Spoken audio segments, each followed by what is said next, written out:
जय गुरुजी। मैं गुरुजी की कृपा से शिव पुराण पढ़ रही हूँ और आप सबको भी सुनाना चाह रही हूँ। कृपा शिव पुराण सुने। शिव पुराण मैं पहली बार पढ़ रही हूँ, मुझसे कोई गलती हो तो मुझे माफ़ करना। और मैं गुरुजी की कृपा से मंत्र जाप करके शिव पुराण पढ़ती हूँ।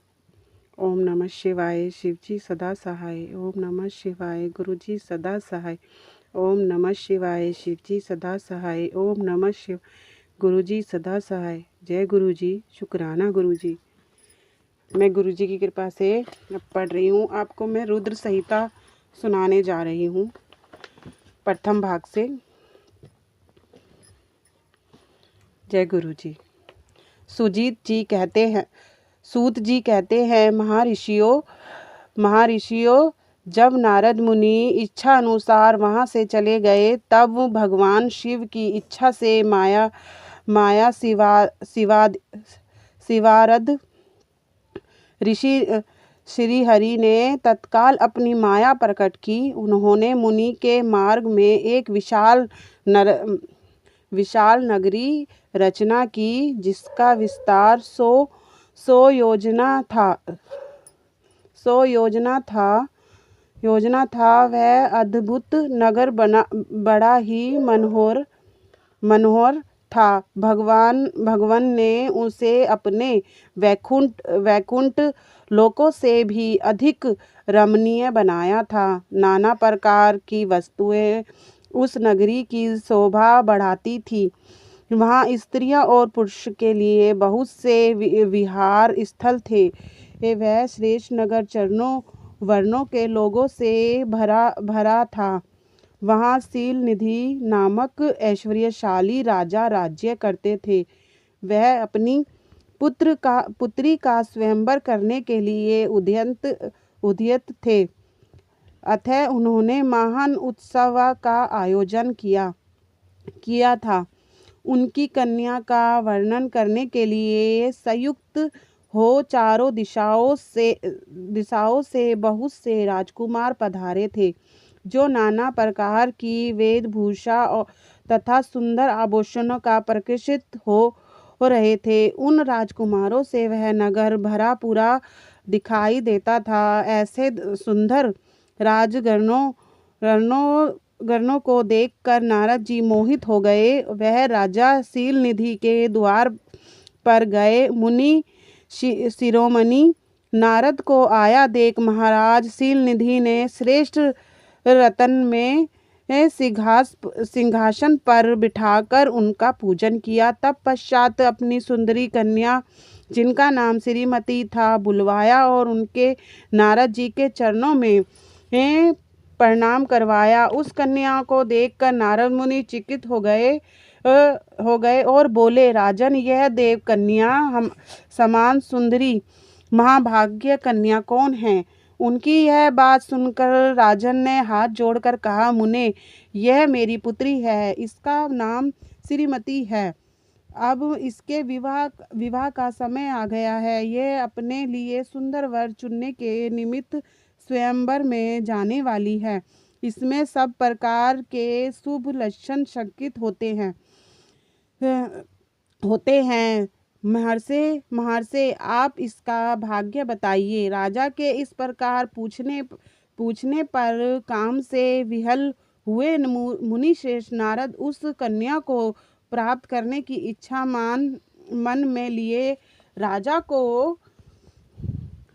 को संबोधित करके इस प्रकार बोले, भूपाल, आपकी यह पुत्री समर्थ शुभ लक्षणों से संपन्न है, परम भाग्यवती है। अपने महान भाग्य के कारण यह धन्य है और साक्षात लक्ष्मी की भक्ति समस्त गुणों की आगार है।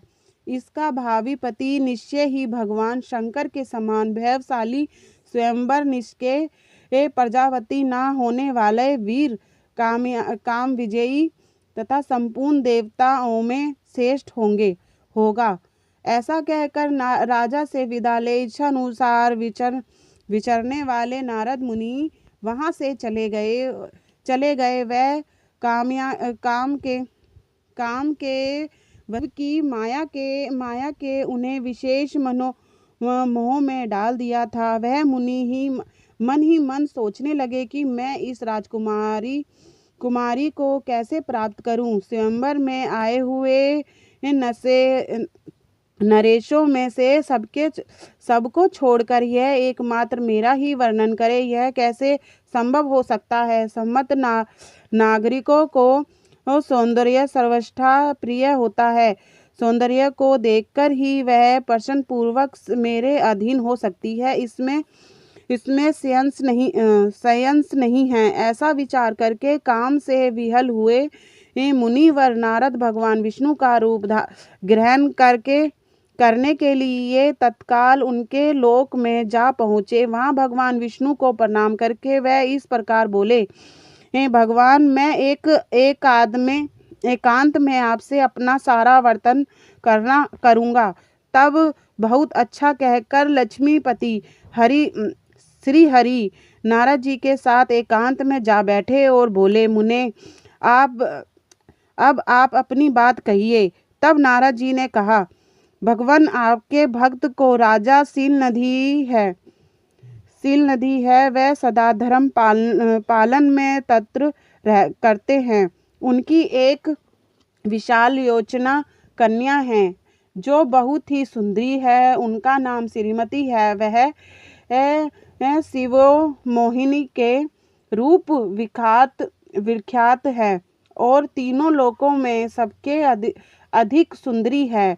प्रभु, आज मैं शीघ्र ही उस कन्या से विवाह करना चाहता हूँ। राजा शील नदी ने अपनी पुत्री के इच्छाओं से स्वयंवर रचाया है, इसलिए चारों दिशाओं से वहाँ ऋषि राजकुमार पधारे हैं। नाथ, मैं आपका प्रिय सेवक हूँ, अतः मैं आप मुझे अपना स्वरूप दे दीजिए। इसलिए राजकुमारी श्रीमती निश्चय ही मुझे वर ले। सूत जी कहते हैं, महर्षियों नारद मुनि ऐसी बात सुनकर भगवान मधुसूदन हंस पड़े और भगवान शंकर के प्रभाव का अनुभव करने दयालु प्रभु ने उन्हें इस प्रकार उत्तर दिया। भगवान विष्णु बोले, मुने, तुम अपने अभी कष्ट स्थानों को जाओ और मैं उसी तरह तुम्हारा हित साधन करूंगा, जैसे श्रेष्ठ वेद अत्यंत पीड़ित रोगी का करता है, क्योंकि तुम मुझे विषय प्रिय हो। ऐसा कहकर भगवान विष्णु ने नारद मुनि मुख को वर्णन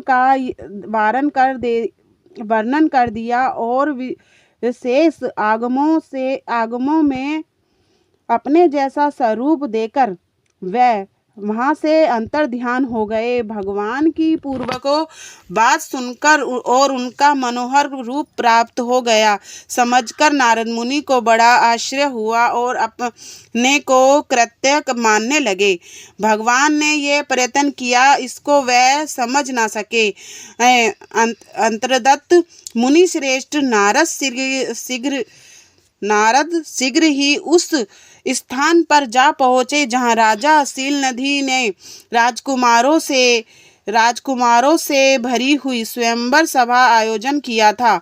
विप्र वरों राजपुत्रों से शीघ्र हुई वह दिव्य स्वयंवर सभा दूसरी इंद्र सभा के समान अत्यंत शोभा पा रही थी। नारद जी उस राजसभा में जा बैठे और वहां बैठकर प्रसन्न मन से बार बार यही सोचने लगे कि मैं भगवान विष्णु के समान रूप धारण किए हुए हूँ, अतः वह राजकुमारी स्वयं मेरा ही वर्णन करेगी, दूसरे का नहीं। मुनिश्रेष्ठ नारद को यह ज्ञात नहीं था कि मेरा मुंह कितना करूप है। उस सभा में बैठे हुए सब मनुष्य मुनि को उनके स्वरूप में ही देखा। राजकुमार आदि कोई भी उनके रूप परिवर्तन के रहस्य को ना जान सके। वहाँ नारद जी के रक्षा के लिए भगवान रुद्र के दो पारदर्श आए थे, जो ब्राह्मण का रूप धारण करके गुड़वा से वहाँ बैठे थे। वह ही नारद जी के रूप परिवर्तन के उत्तम भेदों को जानते थे। मुनि को काम वैसे मुड़ हुआ जान वे दोनों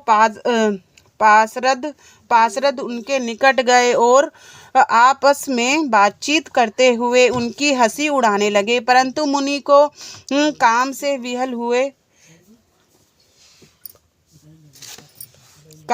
विहल हो रहे थे। अतः उन्होंने उनकी अथात बात भी अनसुनी कर दी। वह मोहित हो श्रीमती को प्राप्त करने की इच्छा से उनके आगमनी प्रतीक्षा करने लगे। इस बीच में वह सुंदरी राजकन्या स्त्रियों से घिरी हुई अथः पुरुषों वहां आई। उनसे अपने हाथों में सोने की एक सुंदर माला ले रखी थी। वह शुभ लक्षण राजकुमारी स्वयंवर मध्य भाग से लक्ष्मी के समान खड़ी हुई अपूर्व शोभा बढ़ा रही थी। उत्तम व्रत का पालन करने वाली वह भुव कन्या माला हाथ में लेकर अपने मन के अनुरूप वर्णक आवेशन करती हुई सारी सभा में वर्णन करने लगी। नारद मुनि का भगवान विष्णु के समान शरीर और वानर जैसा मुंह देखकर वह कुपित हो गई और उसकी ओर से दृष्टि हटाकर प्रसन्न मन से दूसरी ओर चली गई। स्वयंवर सामने अपने मनोवांछित वर्णों को ना देखकर वह भयभीत हो गई। राजकुमारी उस भाव से सभा के भीतर चुपचाप खड़ी रह गई। उनसे किसी के गले में जयमाला नहीं डाली। इतने में ही राजा के समान वेशभूषा धारण किए भगवान विष्णु वहां आ पहुंचे। किन्हीं दूसरे लोगों ने उनको वहां नहीं देखा, केवल उस कन्या की ही दृष्टि उन पर पड़ी। भगवान को देखते ही उस परम सुंदरी राजकुमारी का मुख प्रसन्नता से खिल उठा। उसने तत्काल ही उनके कमंडल कंठ में वह माला पहना दी। राजा का रूप धारण करने वाले भगवान विष्णु उस राजकुमारी को साथ लेकर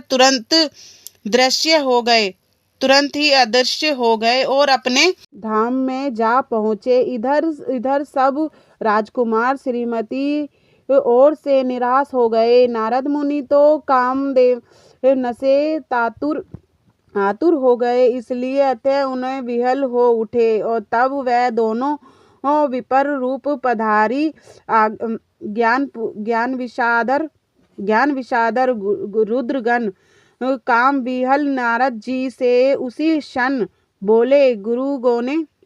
रुद्रगो ने कहा हे नारद, हे मुने, तुम व्यर्थ ही काम से मोहित हो रहे हो और सौंदर्य वाले राजकुमारी को पाना चाहते हो।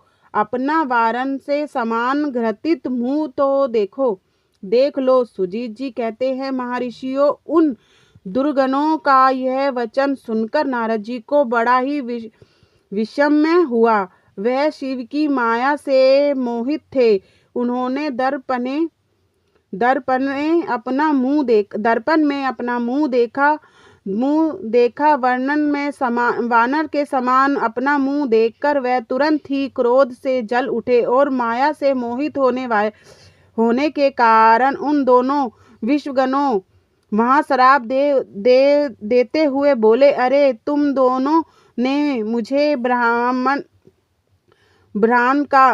का उपहास किया है, अतः तुम ब्राह्मण के शिविर से उत्पन्न राक्षस हो जाओ। ब्राह्मण की संतान होने पर भी तुम्हारे आकार राक्षस के समान ही होंगे। इस प्रकार अपने लिए शाप सुनकर वह दोनों ज्ञान स्वरूपी मणि शिवगण मुनियों मोहित जानकर कुछ ही नहीं बोले। ब्राह्मणों ने वह सदा सब घटनाओं में भगवान शिव की इच्छा मानते थे। अतः उदासीन भाव से अपने स्थानों स्थानों को चले गए और भगवान शिव की तुष्टि करने लगे। जय गुरु जी। ओम नमः शिवाय। शिव जी सदा सहाय। ओम नमः शिवाय। गुरु जी सदा सहाय। ये मैं दूसरा अध्याय तक पढ़ा है मैंने अभी तक। आपको फिर मैं अगले अध्याय में तीसरा पार्ट सुनाऊंगी। जय गुरु जी। आप मेरे चैनल को लाइक करें और मैं और भी सुनाऊंगी, पूरी कथा आपको सुनाऊंगी। जय गुरु जी।